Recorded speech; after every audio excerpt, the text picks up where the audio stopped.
मो ना सुधा दास, अवसरप्राप्त सहकारी प्रोफेसर, धरणीधर विश्वविद्यालय। कविता भी लिखे एवं जनजाति जीवन साहित्य उपर मोर किछि किछि गवेषणा भी रही। वर्षा ऋतु आसिले विभिन्न प्रकार रंग पत्र आसे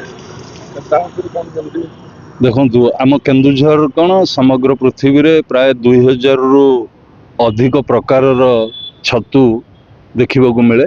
आमर केन्दुझर विशेषकर केन्दुझर जंगल रे जो खाद्योपयोगी जो छतु सब छतु तो एमती बहुत अच्छी भर खाद्योपयोगी किसी छतु जो छतु रही जनजाति लोक मैंने ही चिन्हट कर हजार हजार वर्ष धरिकी आदिवासी मानकर खाद्य प्रक्रियाकरण भितर से छतु मान सब चिन्हिंट एवं ये छतु गोटे जीविकार उपाय वर्षा ऋतु मानक जो छतु सबू स्वाभाविक भाव में प्राकृतिक ढंग से जंगल रे फुटे से तोलिक आणती बजार में किसी बिक्री करती से छतु मानक से खाद्य भाव में भी व्यवहार करती।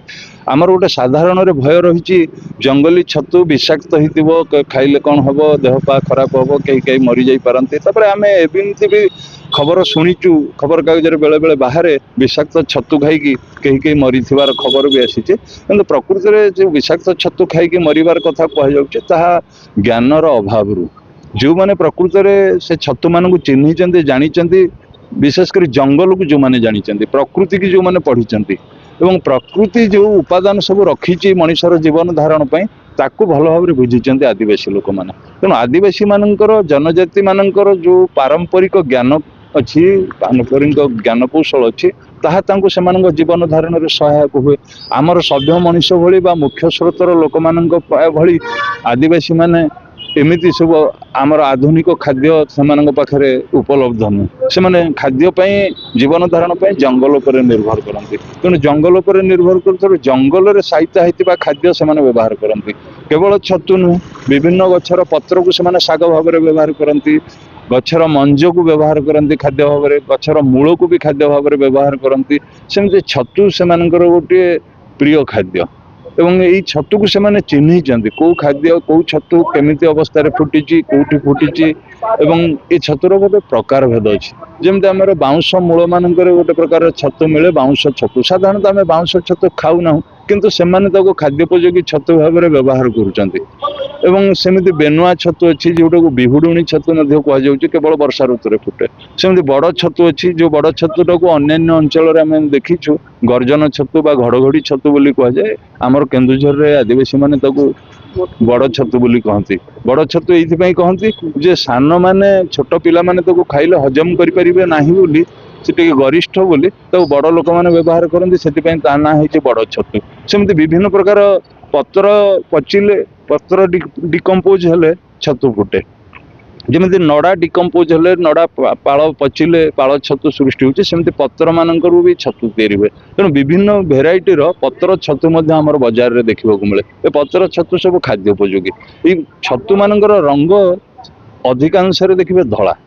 कहीं धला ना छतु निज खाद्य रांधि पारे नहीं, अन्य गछर पत्र भली फोटोसिंथेसिस तार हुए ना से छतु गुड़ाक धला आसे और क्वचित छतु कला कि आंशिक लाल आसे।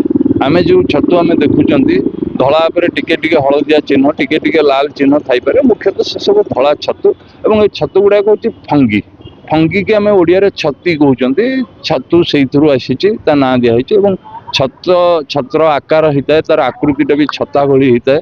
तेणुक आम ताको छतु बोली कहूँ। ये बहु प्रकार बाली छतु हुंका छतु जोटा को हर्मोटाइट बोली कहुँ इंग्रेजी रे हुंका उपरे उई हुंका मानकर हर्माइट घरे बा उईर घर उपर फुटी थाए बोली ताको हुंका छतु बोली कहुए। बाली छतु बोली कहुए जोड़ा बालिया एरिया बालिया माटी रे जोड़ा फुटे छोट छोट छतु तार गोटे भी बड़ भेराइटी अच्छी ताको बाली छतु कहुए। तेणु बाली छतु हो पाल छतु हो पतर छतु हो बेनुआ छतु हो कि बाउंश छतु हो एमती विविध प्रकार छतु आमर बजार में उपलब्ध अच्छी। ये सीजन रे वर्षा ऋतु मानक से सब बिक्री होगापी आसे और आदिवासी जनजीवन में ये हूँ एक लोकप्रिय खाद्य एवं से खाद्य भाव छतुर पोषक तत्व भी बहुत।